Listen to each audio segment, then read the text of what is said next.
গত 19শে এপ্রিল থেকে ভারতের লোকসভা নির্বাচন শুরু হয়েছে। মোট 7 দফায় এই নির্বাচনে 543টি আসনে ভোট গ্রহণ অনুষ্ঠিত হবে। ভোট শেষে নির্বাচনের ফলাফল ঘোষণা হবে 4 জুন। দেশটির প্রধানমন্ত্রী নরেন্দ্র মোদী দরিদ্র জনগোষ্ঠীর জন্য একাধিক উদার কল্যাণমূলক কর্মসূচি চালু করেছেন। অন্যদিকে বিরোধী দল কংগ্রেস তাদের ইশতেহারে বলেছে, ভারতে এখন বেকারত্বের হার অনেক। তাদের নির্বাচনী ইশতেহারে বাড়তি কর্মসংস্থান সৃষ্টি, নারীদের ভাতা বৃদ্ধির প্রতিশ্রুতি দেওয়া হয়েছে। বাংলাদেশ ভারতের মধ্যে রয়েছে ঐতিহাসিক সম্পর্ক। বাংলাদেশের সাথে ভারতের সাংস্কৃতিক, সামাজিক এবং অর্থনৈতিক সম্পর্ক রয়েছে। 1971 সালে বাংলাদেশের স্বাধীনতা যুদ্ধে দুই দেশই একে অপরের ঘনিষ্ঠ মিত্ররূপে কাজ করেছে। ভারত আমাদেরকে 6 ডিসেম্বর স্বাধীন রাষ্ট্র হিসেবে স্বীকৃতি দিয়েছে। 1971 সালে মহান মুক্তিযুদ্ধে ভারতীয় সশস্ত্র বাহিনীর সদস্যদের আত্মত্যাগের স্বীকৃতি স্বরূপ শহীদ ভারতীয় সেনা পরিবারের সদস্যদেরকে বাংলাদেশের সম্মাননা এবং শহীদে যুদ্ধাহত ভারতীয় সৈনিকদের পরিবারের সন্তানদের মুজিব স্কলারশিপ প্রদান করা হয়েছে। এ সকল কারণে বৃহৎ প্রতিবেশী গণতান্ত্রিক রাষ্ট্রের নির্বাচন নিয়ে আমাদের মনোযোগ ও প্রত্যাশার সৃষ্টি।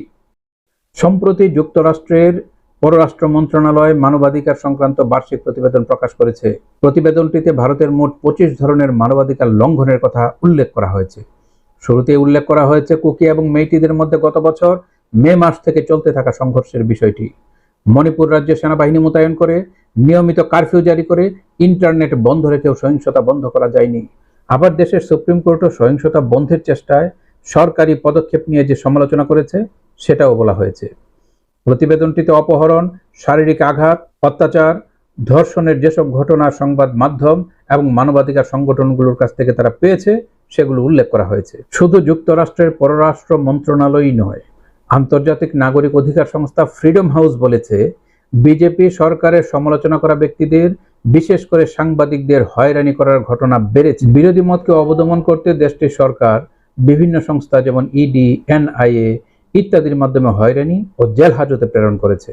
গত 21শে মার্চ ভারতের নির্বাচনের মাত্র কয়েক সপ্তাহ আগে দিল্লির মুখ্যমন্ত্রী অরবিন্দ কেজরিওয়ালকে গ্রেফতার করেছে দেশটির কেন্দ্রীয় অর্থ মন্ত্রণালয়ের তদন্তকারী সংস্থা এনফোর্সমেন্ট ডিরেক্টরেট ইডি। 2018 সালে বিজেপি সরকারের করা ভীমা কোরেগাঁও মামলায় 2020 সালে ন্যাশনাল ইনভেস্টিগেশন এজেন্সি গ্রেফতার করেছিল 82 বছরের বৃদ্ধ দলিত সম্প্রদায়ের অধিকার আদায়ে কাজ করা ফাদার স্ট্যান স্বামীকে। পরবর্তীতে তাকে জামিন না দেওয়ায় অসুস্থতায় জেলখানায় মৃত্যু হয় এই মানবাধিকার কর্মীর। এই অমানবিক ঘটনা বিশ্ব বিবেককে নাড়িয়ে দিয়েছিল। এই মামলা মূলত ভিন্নমতকে দমনের উদ্দেশ্যেই করা হয়েছিল। এই ভীমা কোরেগাঁও মামলায় বুদ্ধিজীবী, সমাজকর্মী, অধ্যাপক, কবি ও সাংবাদিকদের গ্রেফতার করা হয়েছে, যারা আসলে মুক্ত চিন্তার চর্চা করে থাকেন। সম্প্রতি ভারতের নির্বাচনের পূর্বে ইলেকটোরাল বন্ডের চাঁদা নিয়ে বড় দুর্নীতি সামনে এসেছে।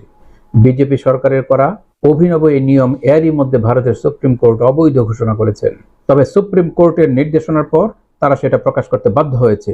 একদিকে বিজেপির তহবিলে 6,000 কোটি রুপি জমা হওয়ার তথ্য প্রকাশ হয়েছে, অন্যদিকে পর্যাপ্ত টাকা পয়সা না থাকার কথা বলে লোকসভার নির্বাচনে প্রতিদ্বন্দ্বিতা করার প্রস্তাব প্রত্যাখ্যান করেছেন ভারতের অর্থমন্ত্রী নির্মলা সীতারমণ।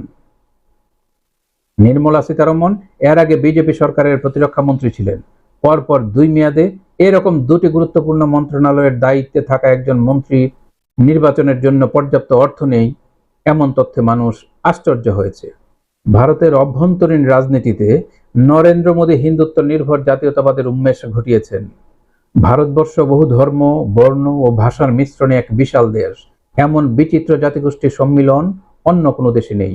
এসব জাতিগোষ্ঠী, ধর্ম, বর্ণকে এক করে মহাত্মা গান্ধী শক্তিশালী রাষ্ট্র গঠনে মুখ্য ভূমিকা পালন করেছিলেন। ভারতের রাজনীতিতে গান্ধী ধর্ম নিরপেক্ষতাবাদ বা অহিংসার মতবাদ প্রকাশ করেছিলেন। ভারতে বহু ধর্ম ও বর্ণে বিভক্ত জনসংখ্যার এক বিরাট অংশ মুসলিম, যারা বংশ পরম্পরায় ভারতের অন্য সবার সাথে একাত্ম হয়ে বসবাস করে আসছে। ভারতীয় শাসকেরা দাবি করেন তারা সব ধর্ম ও বর্ণের জনসাধারণকে সমান দৃষ্টিতে দেখে থাকেন। তবে সংখ্যালঘুদের অভিযোগ উঠেছে তারা প্রায়ই বৈষম্য ও হামলার শিকার হচ্ছেন। মোদীর শাসনামলে তারা দ্বিতীয় শ্রেণীর নাগরিক হিসেবে বাস করতে বাধ্য হচ্ছেন। তবে বিজেপি এই অভিযোগ অস্বীকার করেছে। হিন্দু মুসলিম ছাড়াও শিখ, খ্রিস্টান, বৌদ্ধ, পার্সি, জৈন সহ বিভিন্ন ধর্মের প্রায় 140 কোটি মানুষ ভারতে বাস করছেন। ভারত বহু ধর্ম, বর্ণ ও ভাষার মিশ্রণে যেমন বহু জাতিসত্তা ধারণকারী বিচিত্র এক দেশ, তেমনি দক্ষিণ এশিয়ায় একটি বহু গণতান্ত্রিক চর্চার বিকাশ এই দেশেই ঘটেছে বলে বলা হয়। কিন্তু বর্তমান ভারতের গণতন্ত্র হুমকির মুখে রয়েছে বলে বিশেষজ্ঞদের অভিমত। ভারতের ভবিষ্যৎ গতিমুখ বুঝতে হলে বিশিষ্ট অর্থনীতিবিদ পরকলা প্রভাকরণের নির্বাচনের আগে ভারতের বিশিষ্ট সাংবাদিক করণ থাপারকে দেওয়া একটি সাক্ষাৎকারের কিছু অংশ লক্ষ্য করলে বোঝা যায়। এই সাক্ষাৎকারে তিনি তার দেশের নির্বাচন ও ভোটাধিকার নিয়ে আশঙ্কার কথা জানান এবং সংবিধান ও দেশের ভবিষ্যৎ নিয়েও কিছু মন্তব্য করেন। বলেন যে ভয়ঙ্কর হতে চলেছে দেশের ভবিষ্যৎ। যা আজ মণিপুরে হচ্ছে তা আগামী দিনে দেশের যে কোনো স্থানে হতে পারে। কৃষকদের সঙ্গে যা হচ্ছে, লাদাখের মানুষের উপর যা চলছে, তা গোটা দেশেও হতে পারে। প্রভাকর যা বলেছেন তা শুধু ভারতের জন্য নয়, বাংলাদেশের জন্যও আশঙ্কার বিষয়। ভারতের গণতন্ত্রের পথ ব্যাহত হলে বাংলাদেশের জন্যও তা মঙ্গলজনক হবে না। ভারতের রাজনীতি, নির্বাচন বা গণতন্ত্র নিয়ে কেন আমাদের এই আশঙ্কা? এর কারণ হলো ভারত আমাদের নিকটতম প্রতিবেশী। দেশটির সঙ্গে আমাদের বহুমাত্রিক সম্পর্ক রয়েছে। কোনো কারণে ভারতে যদি গণতান্ত্রিক ব্যবস্থার আরো অবনমন হয়, তাহলে বাংলাদেশেও নিশ্চিতভাবে সেটার প্রভাব পড়বে। তাই ভারতে যে সরকারি ক্ষমতায় আসুক, গণতন্ত্র জারি থাকবে, আমরা এমনটাই আশা রাখি। বাংলাদেশের প্রায় ৩,৫০০-এর অধিক বর্গ কিলোমিটারের সীমানা আছে ভারতের সঙ্গে।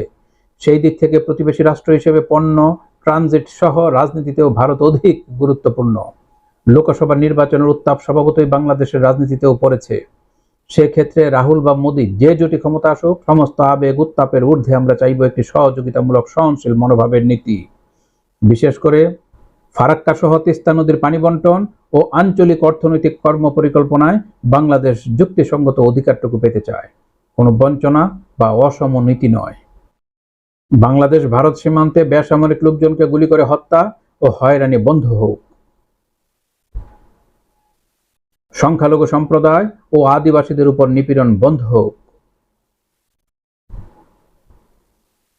মৌলিক অধিকার, গণতন্ত্র, মুক্ত চিন্তা ও মত প্রকাশের স্বাধীনতা সমুন্নত হোক।